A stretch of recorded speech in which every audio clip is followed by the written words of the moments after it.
Okay, thank you everyone for joining us for our Jersey Friendly Yards webinar. This is the fifth one in our series, 2022 series of Jersey Friendly Yards, 8 Steps. And tonight we're very fortunate to have Chris Adams. He's the owner of Eastbound LLC, and he'll tell you all about himself when he begins. Just want to remind everyone to please enter your questions in the chat or the Q&A, and we will answer them at the end, Chris will. And we are recording the webinar. The link will be added to the Jersey Friendly Yards 2022 events page tomorrow. And that's it. So Chris, thank you very much for being here. You're welcome. So tonight I'm going to talk about fertilize less, which is one of the 8 steps for the Jersey Friendly Yards. So I own and operate Eastbound LLC. Founded Eastbound and LLC in 2019. Currently, we specialize in edible landscaping, organic gardening, and then we have an organic plant healthcare line. So today on our talk, we're just going to have a brief introduction of who I am, where I've been, what I've learned, some back to the basics of fertilizer, how soil and its role in plant growth is vital and crucial, turf, ornamentals, and then some tips and tricks. And then at the end, we'll have some questions and answers. So I graduated Southern Regional, which is down in Stafford Township, in 2009. I've always had a garden growing up. I'm always outside. So in high school, I knew I wanted to go to college for something in the environmental science field. I attended the Delaware Valley College, now it's university, in Doylestown, PA. I graduated from there in 2013. I studied soil science there. I have a Bachelor of Science in Environmental Science and Agronomy, and a minor in horticulture. So agronomy essentially is just how to make plants grow and how their interaction with soil in particular is very crucial and vital. So my main focus at Del Val was soil science. Had over 20 credits in soil science alone. And in 2012, I actually was supposed to be a soil scientist for the NRCS USDA. I had a part-time summer job where I did a lot of subaqueous soil work with the Barnegat Bay Partnership, and I mapped Barnegat Bay essentially in its infantile stages. And then there was a sequester hit in 2012. Ended up not getting that full-time job, so I stayed an extra semester and got a minor in horticulture. And that's where I kind of fell in love with more vegetable production, falling back on that gardening that I had known and enjoyed since I was a kid. So my senior year of college, I started Beachview Farms as a joke. It was in our marketing class for horticultural marketing products. We had to create a business, do a SWOT analysis, do a plan. So I started Beachview Farms, which in reality turned into be a real farm in Stafford Township on Beachview. We were certified naturally grown, which is an organic alternative. I ran that for 3 years from the ground up. Kind of fell into a little bit of um, an issue with the family and the landowner. He ended up passing away, and the children didn't want to take it over. So I moved on to a new farm, Sassafras Hill Farm in Barnegat. Again, I pretty much started that farm from the ground up, and I ran that farm for about 3 years. And then after that farm, I left, and I became an agronomist for Meticulous Landscaping in Waretown. I ran that for, their agronomy division for about a year. So a lot of 55 and older developments, a lot of turf, a lot of plant health care, fertilizer regimens. It's kind of cool opportunity. I learned a lot about the landscaping business as well as large scale landscaping. We did well over 400 acres of turf a week in maintenance and mowing. And I was in charge of the fertility and the nutrient management plan for each account that we had, and making sure that all the fertilizer went down the right, time, managing employees, that whole nine there. Those are the three most recent, but prior to that, like I said, I was, an NRCS soil scientist. I've worked for Rutgers in the plant pathology department in Chatsworth. I did that for a summer doing cranberry and blueberry research. So all of these, kind of background and jobs have kind of melded what Eastbound is now. So currently, it started off as a consulting business, and it kind of grew into more of a edible landscaping business where I married essentially, landscaping with food production. And currently, we do a lot of edible landscapes, native pollinator gardens. We have a garden collective, which is a group uh, effort with all the gardens that I manage. All that produce is picked, packed, and washed, and then delivered to members who are in the garden collective, kind of like a CSA model. I grow microgreens, and then we have an organic plant healthcare line where I do tree injections, um, organic lawn and turf care, and then tree and shrub care as well. So to start, we're going to just learn a little bit about the basics of fertilizer, which just plain and simple, the gist of fertilizer, how we got on this path of fertilizing, what, the main role of fertilizer is, which the main role is kind of, self uh, taught, I guess, but it's, the fertilizer is essentially to provide nutrient for plants to uptake and then for them to use them to grow in whatever way that plant is designed. Tonight, specifically on this slide, I want to kind of think about nutrients in the lack of soil, essentially in a hydroponic sense. I think if you break it down that way, you kind of actually learn the the nutrient half of the fertilizer. There's a lot of misconception, a lot of misguided knowledge about fertilizer, what is not fertilizer. So just to start real quick, not getting too in depth or too scientific, but plant healthcare is a science. So in order to, learn how plants grow, you do need to understand the basics and the core of fertilizers. So there's two big groups of fertilizers, and in each fertilizer, the next slide will be synthetic and organic based, but all fertilizers are made up of elements. And the elements, the three big macronutrient elements are nitrogen, phosphorus, and potassium, so N, P, and K. Plants need there's 13 elements that plants need to grow. Those three being the major, nutrients in fertilizer. Those are the three numbers on the fertilizer bag, which is the fertilizer analysis or the fertilizer breakdown. And those numbers on the bag represent pounds per nitrogen per 100 pounds of fertilizer. So, uh, whether that's a 50-pound bag or a 100-pound bag, you can finalize and figure out how much nitrogen is in each, actual. I'm sorry, my dog's making noises. In each bag of fertilizer, what percent is nitrogen, phosphorus, and potassium. And those three numbers are very important when you go down the road to make a fertility plan.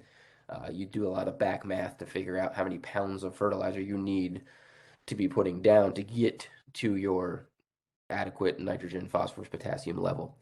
And then plants also need micronutrients, so magnesium, zinc, boron, calcium, iron, molybdenum, manganese. There's 13 of them. So all the plants need to grow is essentially the fertilizer or these nutrients. So that's why they can grow things hydroponically.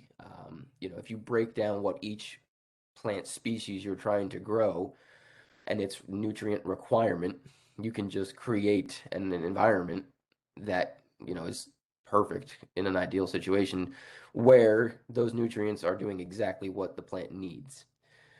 So the big issue is that in fertilizer, there are synthetic, which mean man-made or processed fertilizers, and then there's organic or naturally occurring fertilizers. And when I say that, I don't mean that necessarily, each product is man-made. I mean, obviously, organic fertilizer was assembled by man and put in a bag, but the source or where the actual nutrients are derived from is either man-made, meaning coming out of a factory, or they're coming from a naturally occurring source. So, just real quick, some synthetic fertilizers that are out there. A lot of them are ammonium nitrate or like superphosphate, super triple rock phosphate. All of these kind of synthetic fertilizers are made in a factory setting using a lot of the times Haber-Bosch process, which just takes essentially like a gas under high pressure, and the byproduct is ammonium. So these, the synthetic fertilizers are actually derived from a chemical source. Um, Oftentimes they're very quick acting. And as the next slide will kind of get into detail, the synthetic fertilizer is a quick acting fertilizer. It's man-made so that we can actually pick the form or the ion that fertilizer is in that bag. And it'll make more sense in a minute. But these fertilizers can burn if you're not careful. They can be very potent, very concentrate, depending on what type of fertilizer it is. But the issue and the downside is that it is in a plant-ready form. So if your plant does not need that fertilizer at that specific moment that you are applying it, most of the time that fertilizer is going to go through a cycle and will either evaporate, leach, or change form in the soil and then not be available to the plant when it actually needs it. On the other side is the organic or naturally occurring fertilizer. So things that are derived from poultry manure, waste product, blood meal, bone meal, feather meal, things like that are added to a compost. It's more of a blend of materials, and these are often not in an immediate ready form. So, just quick example, but all of your uh, fertilizers are made up of, nitrogen, phosphorus, potassium, and all of these are ions. So without getting too in depth and bringing you back to organic chem, the ion and the form is important because plants can only uptake and use certain forms of phosphorus, nitrogen, and potassium.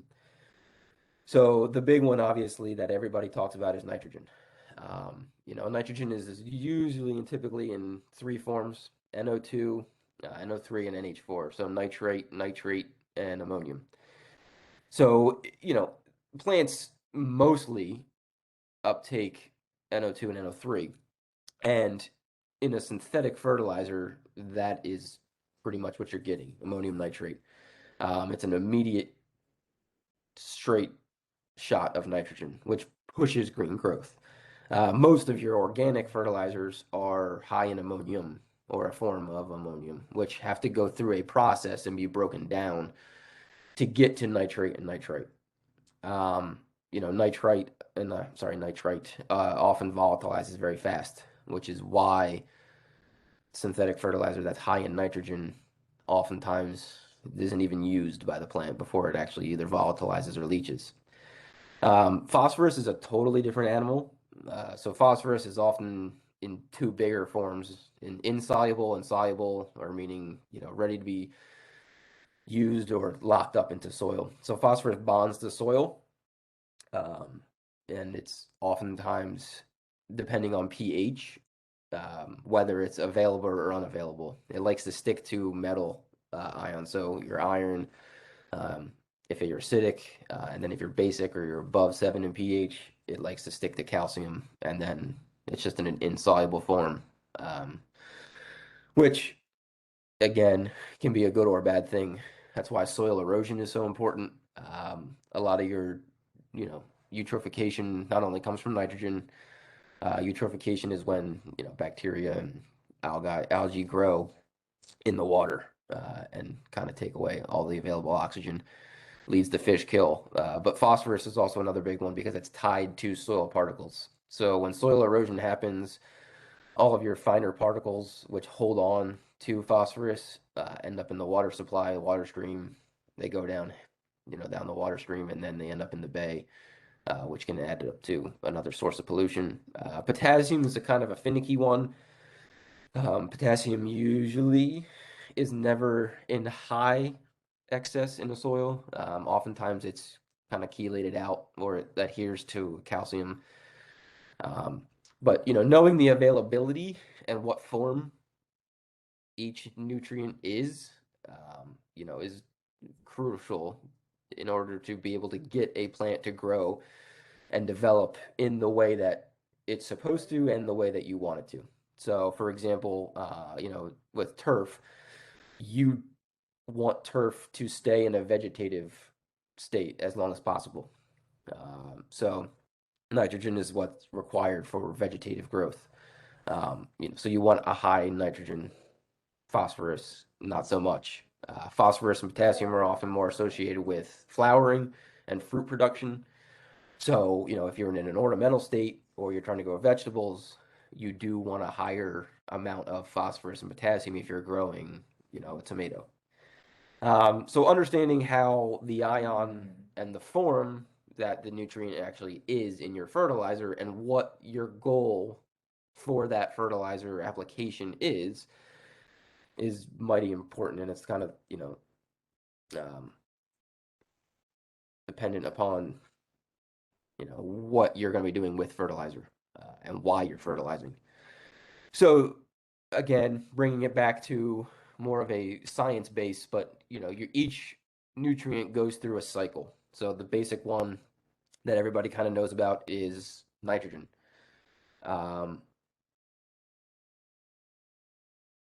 Nitrogen goes through, has denitrification, you have nitrification, ammonification, leaching. So it's a very volatile, sorry, very volatile nutrient. It's very finicky, but in ammonium, it's not as finicky. So it's a more stable product.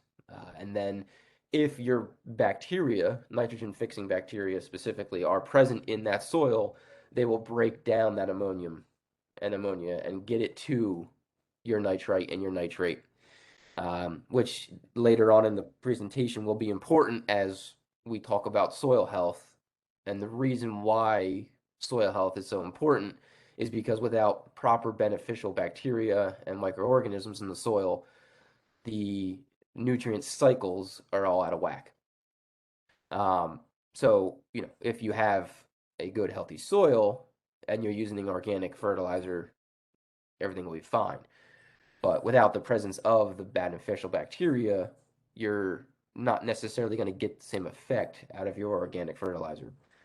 So, just keeping that in mind, but understanding nutrient loads and how they actually are effective in the soil is important, not only to your soil itself, but to the plant life, and knowing what you're doing and why you're fertilizing.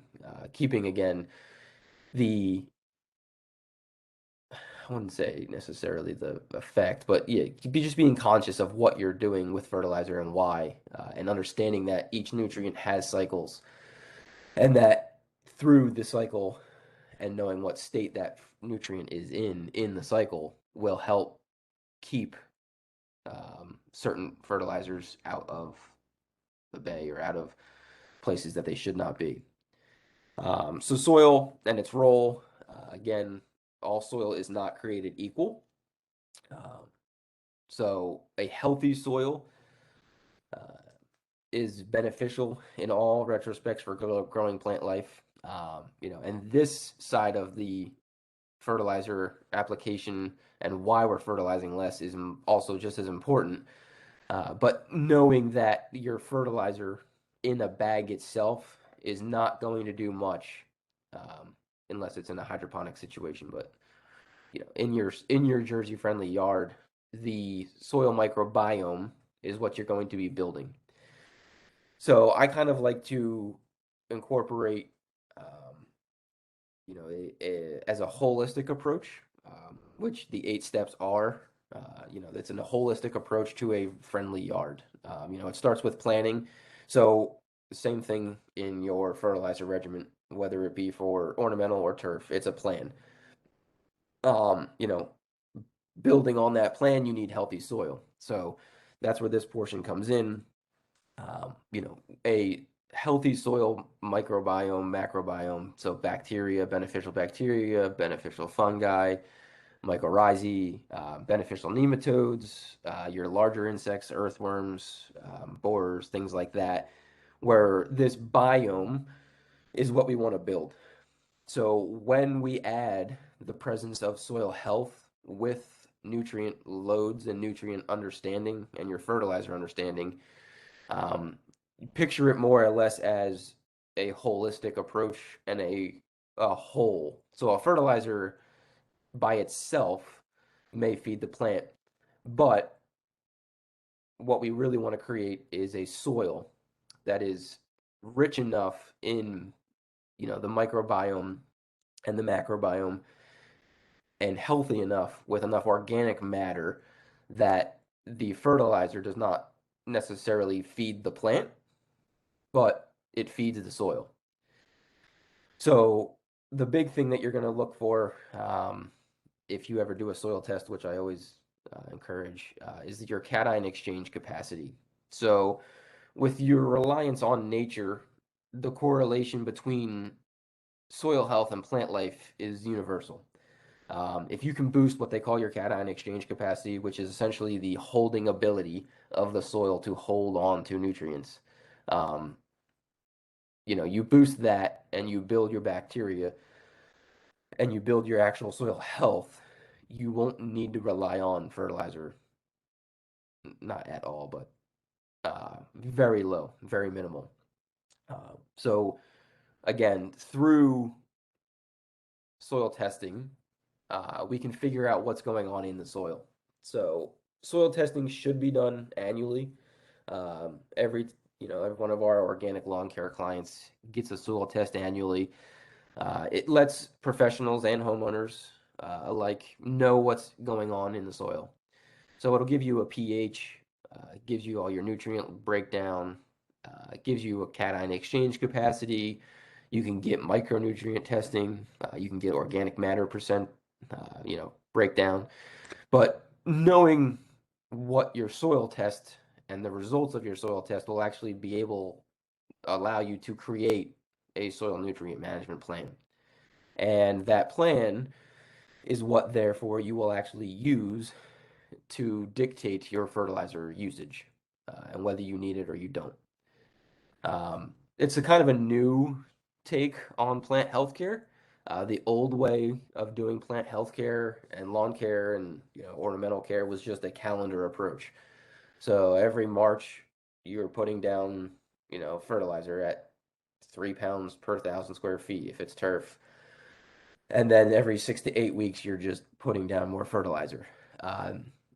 Same thing, pesticide, herbicides. You're just on a calendar approach. When that calendar date approaches and hits, you make that application.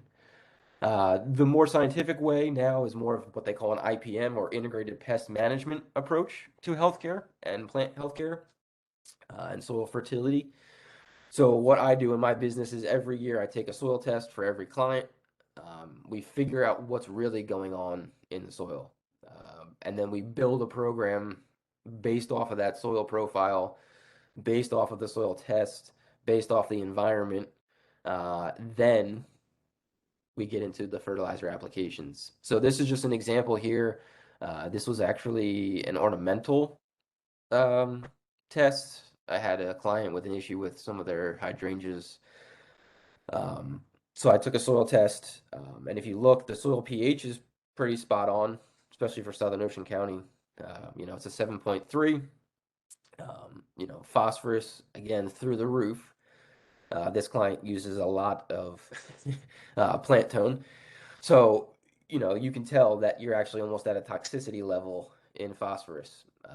Potassium, very low. Calcium, magnesium, you're fine, which is typical for Southern Ocean County. We're pretty high in that calcium, magnesium. And then that cation exchange capacity of 15, which is pretty high. That just essentially there's a direct correlation between organic matter and your cation exchange capacity. So with the organic matter, the higher the organic matter in your soil, the higher the cation exchange capacity, and typically the more water it will hold and the more nutrient load it will hold. I mean, I've seen some of my lawns with the cation exchange capacity as low as 2. So, pretty high here. And then, down below it'll tell you, based upon if you're going with, whoever is doing your soil test, Rutgers does them, that kind of thing. But it'll give you a recommendation of how many pounds per 1,000 square feet you should be using. Um, and then this is just a quick little side note that, with each element and each fertilizer, a lot of the plant's availability to uptake nutrient is pH dependent. So in South Jersey, where I am, most of your native soils are right around 4.5, 5. So looking at this chart, you're not going to be able to get a whole lot of anything out of that, out of that pH range. So this is why, the pine barrens often are, host only a couple of species. Once you start getting into different microclimates and you change that pH and you change that organic matter, then you're going to start getting into your better nutrient uptake. So pH of 7, 6.5 is what you always want to shoot for, which in New Jersey you're going to be wanting to be adding lime in order to get to that. So turf, turf often gets a bad rap as to why, especially in the environmental world. It's a heavy producer. It doesn't do a lot. It's not yielding anything. But I am a little bit of a turf lawn care advocate. I enjoy turf. Outdoor recreation. It's aesthetically pleasing. Um, and in all honesty, sometimes it's more suitable than just a rock yard that has to be maintained with weeds and sprayed with other chemicals in order to keep it just straight rocks. And it does sequester carbon. But it's a soft space in the landscape, meant for outdoor recreation. And it doesn't have to look perfect, but it doesn't have to look terrible either. This picture here is one of my clients. That's actually cut at 4.5 inches. So, there's a saying in the industry, you can make anything look good at 2.5 inches. But in order to make a lawn look good at 4.5, 5, you need the right type of turf, and your nutrient requirements have to be kind of on point. So when fertilizing your lawn in New Jersey specifically, there are a few things that we have to take into effect, and I think this often gets overlooked a lot in our industry. But there is a New Jersey fertilizer law for turf specifically, and Rutgers and their ProFact program kind of is what dictates those rules. So blackout dates, meaning you can't fertilize after November 15th or December 1st if you're a professional, and then you can't fertilize before March 15th, or I'm sorry, March 1st. So, those are the big blackout rules. And then one of the other big rules is that it has to be a slow release form of nitrogen, 20%. So that one's a little easier to kind of, because all the production, so all the, producers of fertilizer, they have to adhere to that. So when you're buying a lawn fertilizer in New Jersey, it's automatically at a 20%, and it says it on the label. So those are the bigger rules there. And then for a professional like myself, I actually have to be certified. So I have to take continuing education credits. I have to actually take a test and pass the test. And then I have to keep record of how much fertilizer I'm putting down. In order to put phosphorus down in New Jersey, you should be having a fertilizer test done and says that you need phosphorus, unless it's in a new seeding project. So there are some rules and regulations. And then the other big one is the DEP pesticide division. There's a lot of just willy-nilly spray, which actually is detrimental not only to our health but to the soil health. Excess synthetic fertilizers and excess synthetic chemicals actually kill off soil microbes, and essentially, you're depleting your soil microbes. It's much like our body. I kind of use this analogy often that, turf and plant healthcare and soil life is much like a human body. There's more cells and more organisms in your body that aren't yours that kind of control how everything in your body works. Your gut fauna and flora. It's the same thing in turf and in soil. Without a healthy biome, you, the turf or the soil can't process certain things, which makes other things, uh, you know, more prevalent, some more diseases. And then, you know, as a homeowner, you should be aware of these things. Often, most homeowners are not aware, and I've seen some un ruly approaches to lawn care where, dumping bags of fertilizer into a hopper for, less than 2,000 square feet, or spraying a chemical in the rain, right next to a drain. Certain things like that where, as a homeowner, you're not necessarily held to such a standard as a professional is with all of the licensing, but knowing that the label is law, um, you know, knowing that you should be conscious of what you're putting down when you're applying it. Is it going to rain in 10 minutes? Is it not? And then having an IPM or an organic approach to your lawn care is often just as crucial. So most of our lawn care clients are on a 5 to 6 step program where they get your soil test in the spring. They're on a 4 fertilizer applications a year. Each fertilizer application's under a pound of nitrogen per 1,000 square feet. I usually shoot for half to 3/4 pound per thousand. An organic based fertilizer, and then we do a what they call a biochar, which is biologically activated charcoal, application in the summertime, and that application is meant to boost the cation exchange capacity within the soil. So your nutrients are actually positive ions. Um, and then this carbon source is a negative ion. So essentially, when you add your carbon, um, to the soil, it actually will act as a magnet and hold more nutrients. So we usually do that in the June, July range. And then again, we have 2 more applications, in the fall and the winter, for fertilizer. But, everything else is on an IPM basis. So I don't go out and just automatically spray every lawn. You got to take each lawn as its own. But, that aside, having an approach, an organic approach in perfect world, having an IPM program, monitoring your yard, are crucial to having a healthy turf stand. But 90% of the health of your turf is actually what you do or, the person you're hiring is doing. So turf in general is dictated strictly by mow height and cultural practices. So mowing at the right height, having the right species of turf.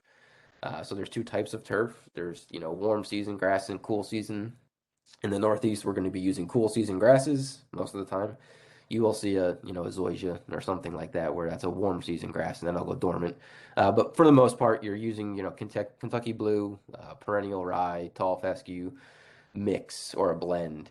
So having the right species, especially in an organic approach, using plant varieties that are bred to have disease resistance, drought tolerance, things like that, are super crucial to having a turf that's not reliant heavily on fertilizer. And then again, water management. I've seen irrigation systems going off, daily for 5 minutes a zone for turf, which is just astronomical. Turf doesn't need more than, twice a week for 5 to 10 minutes a zone, um, if, in a good setting and at the proper mow height. So the higher the mow height, the more leaf surface, the more photosynthesis that turf can actually, you know, put out and grow. Especially the hotter you get. The hotter you get, the longer you want that turf. The lower you cut your turf in the summertime, the more fertilizer it's going to need to grow, and then the more water it will need. Um, and then again, we're going to move into ornamentals. So, you know, one of the steps in the 8 steps is to kind of remove grass and then plant more ornamentals. Um, and then I've seen all sorts of good and bad when it comes to ornamental planting, but the number one rule is that you want the right plant for the right place. I can't tell you how many times I've been called, to a client where they want this plant, um, but it's just not going to work. And when you tell them that, you need a right plant for the right place, hopefully that client kind of understands. A prime example is like pine trees do not like wet feet. So I've seen, pines in the lowest, wettest spot in a yard, and they're not doing good, and they want to know why, and it's just simply because it was in the wrong spot, the wrong place, not meant to grow there.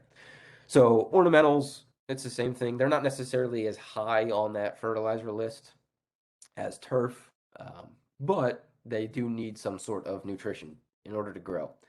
Especially if you're in South Jersey and you have a more native soil habitat on your property, um, without a little bit of soil amending, depending on what it is, what plant species it is, you will have a little bit of an issue with pH and nutrient availability. One of my specialties is I do a lot of pollinator and beneficial habitat where I incorporate not your traditional ornamental plants in the landscape, but they are more readily available for this environment.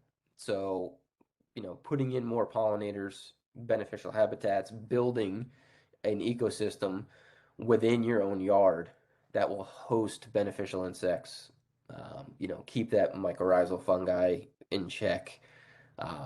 These are kind of the bigger issues within a landscape. And then again, you get into landscape design. I do mix different types of ornamentals with edible landscaping. So throwing in things like, elderberry, pawpaw trees in the shade, certain things like that. So there's tons of different plants out there, and Jersey Friendly does have a very good plant database that tells you what type of plant you should be planting in that specific place, and native or not. But when planting an ornamental, use mulch to build soil. It's going to conserve water. It's going to minimize your erosion. We all like to see, mulch in a landscape bed. I typically will use more of a natural mulch. Natural mulch kind of breaks down more. It's not so, refined of a product. So it kind of adds, it's essentially your sheet composting in place over time. And then I always recommend ornamentals with a utility, meaning, don't just plant something to plant something. Your ornamental should have a utility, whether it's a garden border, so something that can be pruned to create a hedge or a privacy hedge, a rain garden, in a low spot that's going to flower with certain native plants that can actually take being wet as well as drought. So those are just some of the ornamentals. Again, the ornamental side of it, you don't necessarily need a whole lot of fertilizer, if any, especially once established. On planting, I will often incorporate a biochar product at planting with a little bit of an organic fertilizer that's rich in mycorrhizal fungi, beneficial bacteria. There's a couple products out there, but on planting and in the initial planting, it's kind of important to give that plant a head start and a kick. So water and fertilizer, and then mulch. But once a plant and an ornamental is established, I mean, realistically, if you fertilize once every 3 years, um, you know, just to give it a little kick as it starts to hit an age. But other than that, with the proper soil and the proper plant location, ornamentals don't need much fertilizer at all. So, just some tips and tricks that I've come to learn throughout, my career is definitely work with nature. Again, going back to that right place, right time, right plant. If you can master the right place with the right plant, you can get those growing conditions to be perfect for that species. So, turf in a super sandy spot in 90% shade is not the right plant species for that spot. Turf needs sun. You can get some dappled shade and things like that, but a deep, deep shade is very tricky to grow turf. So, same thing with heliobores. Helleborus does not like full sun. So, knowing the right spot in order to put the right plant can be an essential part of your landscape. And you're not going to be relying on fertilizer to get that plant to produce. So, building your soil is another big, big, big key that I've learned. If you can build your soil that is so rich in organic matter and life, the amount of fertilizer you will need will be slim to none. Um, and that's kind of like a misconception. So compost, vermicompost or worm tea, that kind of thing, they're not necessarily fertilizers. So they're more or less a soil additive. Yes, compost does have a little bit of nitrogen and elemental range in there, but really what you're doing is you're building that soil health. If you feed your soil biome and you keep everything in check, they will feed the plant. So instead of applying a synthetic fertilizer, to get your plant to flower or get it to green up, you're going to be feeding your microbiome, and that nutrient availability will be available 24/7. So I always like to kind of equate that to a tomato in a garden. If you give a young tomato plant an excess amount of nitrogen, it's going to shoot up a lot of green growth, which is fine in the beginning. But if you continued that trend with a synthetic nitrogen, it will get very lanky and it won't produce as many tomatoes as you want, which again brings you back to the utility of the plant. You're not growing a tomato plant for, its vegetation. You're growing a tomato plant to get tomatoes. So, that synthetic fertilizer is going to be heavy in certain nutrients, but if you don't understand that the plant life cycle and what nutrients are needed at that specific given time in that plant's life cycle, you can kind of mess things up. Whereas if you just build an organic, matter rich soil that's healthy, vibrant, earthworms everywhere, life going throughout it, and there is fertility there, that fertility will be stored in different forms and moved about throughout the soil profile, so that when your plant needs that nutrient, it's available. There's no scientific availability. It's just the nutrients are there, the microbiome is there. There's a lot of interactions between plants and mycorrhizal bacteria or fungi, and different synapses happening on different levels. And a lot of that is actually based on the fact that that nutrient availability is always there. And then maintenance. So this is one of my big, big key terms for having a good success, whether it be in turf or in ornamental, is just proper plant maintenance will aid in your success and stop the average homeowner from being frustrated. Knowing certain things like different types of hydrangea flower on new or old wood, knowing how to prune certain things like liriope, which is pictured here. You have to cut that back in the spring in order to get a good flush of growth. Certain things like that were just simple maintenance of each plant species and knowing how to maintain it throughout the long run, not necessarily with fertilizer, but in more of a cultural practice. Pruning, deheading, deflowering, that whole nine there. Just learning each plant species, whether it's on YouTube or from an actual professional, that will get your landscape to the point that you want it. So, these are the three. Those are my three big, takeaways. Is that if you can build good soil health, and then you can maintain that plant how it was supposed to be, grown, uh, you know, you're pretty squared away. So. I think we're pretty good on time. So if I have any questions, you can always ask. My contact info is here. We do have Facebook and Instagram as well. So Thank you, Chris. That yeah, was great. We do have some questions. sure. So some interesting questions. So let's see. Leslie asks, well, actually, first she said, I work composted horse manure into the soil of my raised veggie and flower beds in my backyard garden. During heavy rain, my backyard floods. So she's asking if adding the composted horse manure is that bad for, she's saying Barnegat Bay, but I think she probably means any nearby water body if she's using horse manure rather than chemical synthetic fertilizers. Uh, Hard question, right?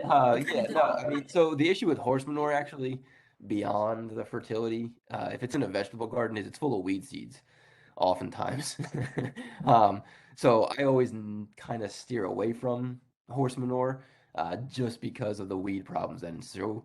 But no, so the other issue too with a wet spot is that there's a fine line. If you add too much organic matter in a wet spot, it's just going to hold water.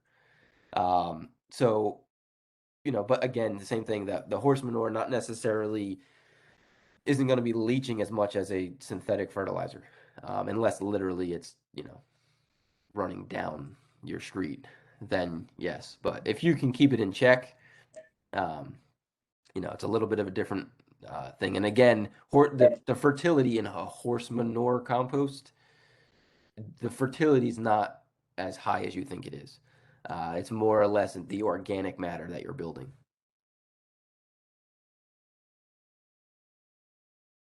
Okay. See, I just got to skip over a few. Can you recommend, this is from Irene, an organic fertilizer for yards, backyard yards? Yeah, sure. So there's a couple products, but the one big one is Clarus, Clarus. It's an organic based fertilizer for specifically for turf. Um, so it's made out of chicken and poultry manure with some biosolids in there. And then there's a slow coat urea that's added for your turf.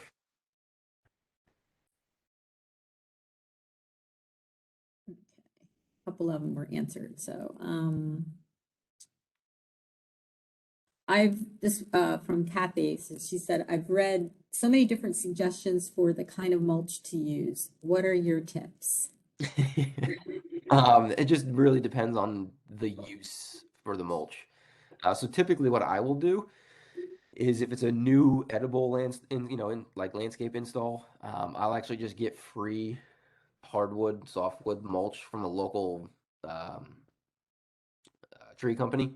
And the reason I do that is because it actually has a mix of, green material, meaning leaves and stems and twigs, and that actually will decompose and break down a lot quicker than a bagged mulch. So that bagged mulch is often screened and only contains the hardwood. So it doesn't necessarily break down as fast. And then again, it's more of an aesthetic thing. I have clients that want black, they want brown.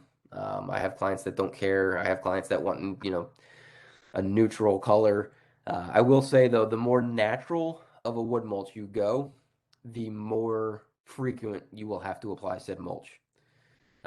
So if you're using a straight native, just regular local hardwood mulch that came from a tree company, it will fade out very fast and then break down into nothing within 6, 7 months, if your soil's active. So, but definitely yearly. And then I prefer a cedar or natural mulch if it's in or near food. If it's not necessarily near food, then kind of whatever the client wants, black, brown, natural. That's the only downside is when you go natural, it just the client kind of it fades very fast. So, Okay, this is about zoysia grass. Patricia says she has zoysia, mostly zoysia in her front yard. She said we cut it high. We don't cut it all when it's really hot and dry. We do not water. She says I have never fertilized, and our grass holds up better than all of her neighbors. Um, we're getting to a question, I think. Let's say we get down there. She's saying we're doing it correctly without pesticides, herbicides, and watching the weather. Should I be concerned about fertilizing? I mean, so zoysia is a warm season grass. Zoysia typically is grown in Florida. So for a New Jersey summer, the heat is no problem. Humidity is no problem. Again, you can cut it high. Zoysia actually can you can cut pretty low because it actually grows differently. It doesn't necessarily, it's not a clumping type grass, much like tall fescue. It definitely will spread a little bit more. The issue with zoysia is that as soon as September, October hits, your yard turns brown, which most people don't want. That's the only downside to zoysia or a warm season grass is as soon as September hits, it's boop, it's brown, it's dormant. But yeah, you can definitely fertilize it. But again, zoysia is very low maintenance, so you're not going to have to fertilize much at all. But you will notice an improvement in color and growth with a little bit of, like an organic fertilizer, probably once, maybe twice. But the issue with zoysia again is that you have to fertilize it like now. Um, you can't there's if you're fertilizing in March or October, November, that plant is dormant, so it's not going to really do much for that plant. You're going to want to fertilize that in like May, June, July, when most cool season grass is not being fertilized because cool season grass goes dormant in the summer. So, This question is from Dennis. He said, you mentioned a higher cation exchange capacity being better. How can you increase that? And I think you did kind of answer that with the yeah, chart. so it depends on where you want to boost your cation exchange capacity, but if it's in a lawn, definitely yeah, again, that carbon source. So there's a product out there that's called Carbon Pro. It's made by Lesco. Miramichi Green is another company. That's actually an organic lawn care green industry product. They make Carbon Pro. So the only downside to a true biochar is you have to be careful. If you overdo biochar, you'll actually suck nutrients out of the soil. So that's why I kind of always recommend the Carbon Pro product. It's a blend.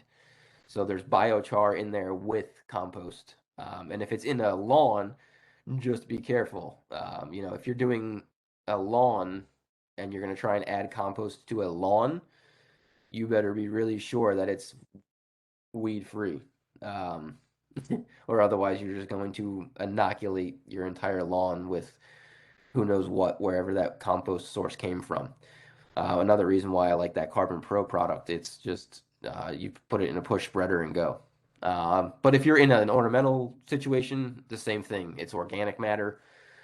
So boost that organic matter and then, boost your carbon.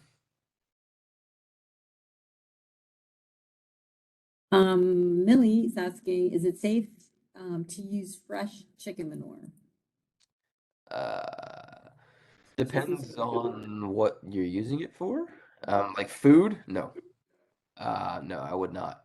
The actual in an agricultural situation, you're supposed to actually hold off 90 days from harvest from any raw animal product. But chicken manure, raw chicken manure, will burn the living daylights out of any plant if you plant it too close.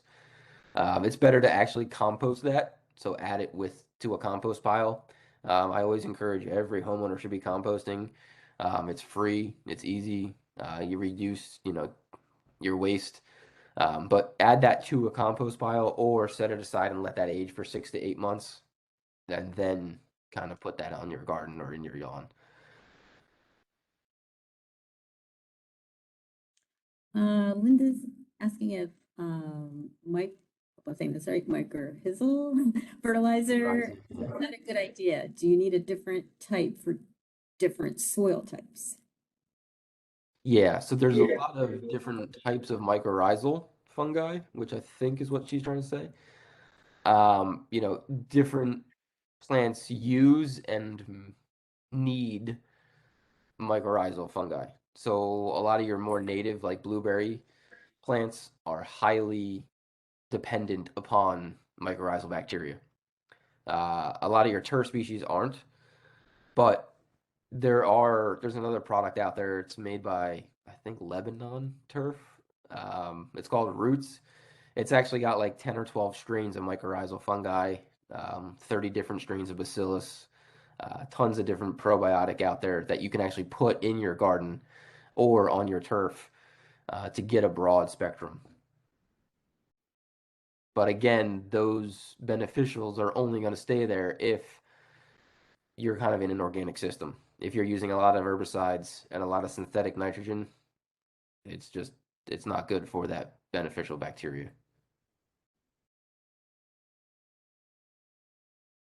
This is probably the last one. How important is rotating different crop types in the garden? I guess he's talking about vegetable gardens. If you annually introduce more leaf and organic mulch raked from our yard, can this help? I try to rotate, but often can't make it every 3 years. Yeah, I mean, it's pretty hard if you're in a quarter acre lot to crop rotate realistically. But yeah, no, crop rotation is very important, more so for fertility. You should be rotating based on plant crop family. Try and keep out. It's typically every 3 years is what you're going to get back into. So if you can stay out of the same family for every year in the garden, you'll be better off. But there are spots where I've grown tomatoes for 5, 6 years straight in the same spot. Had no problems with soil fertility or any real, issues there. More or less, you're actually going to run and rotate for pest pressure.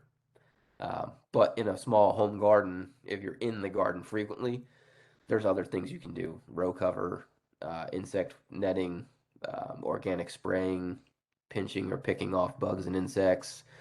But again, if you have a healthy garden and a healthy garden soil, and you start with a transplant that's good and healthy, most of the time they'll be able to kind of deal with any big pest pressure. And then the leaves, yeah, you can add leaves to a garden bed.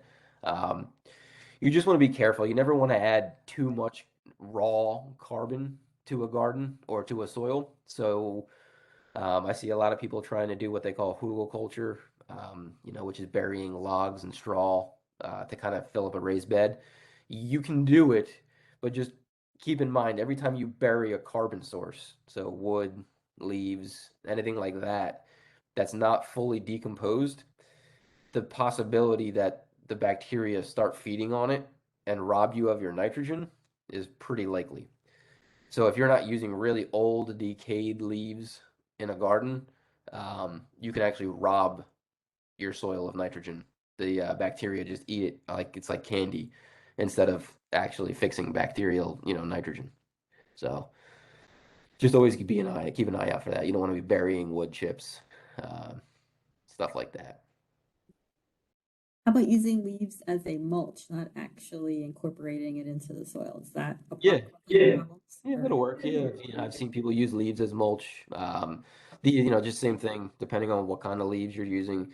Um, if it's full of weed seed, if it's not, that kind of thing. I always prefer actually, if you live down here, getting like a seaweed or like a mulch, like an eelgrass mulch. Um, as long as it's pretty clean of debris, there's not many weed seeds in there. So same thing, it's going to act as a mulch, keep moisture down. right? I think we covered the questions. Um, do one little quick check. I think that's it. Thank you very much. There were some interesting questions too. Thank you very much, Chris, No problem. for sharing your expertise with us tonight. We appreciate it. Just going to stop the recording and